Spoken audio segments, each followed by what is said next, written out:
doing less bad is bad. Do we agree? If I'm a thief and I'm caught by the police and they take me in front of the judge, and I'm promising the judge that I will be stealing less, what the judge's opinion be? Oh, no, Your Honor, I will not steal in the weekends, only the week.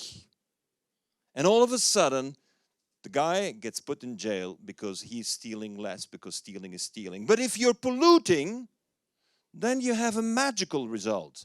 You promise to pollute less and they give you environmental awards. How does that work? Polluting less is polluting, right? You can't pollute. And it means unless we change the business model and unless we change the logic, we're stuck in a linear line where we're going to get pollution and we don't know what to do with it, and we'll get rid of it one or the other way. And if it doesn't look nice enough, we'll get great marketing campaigns going and it'll look much better.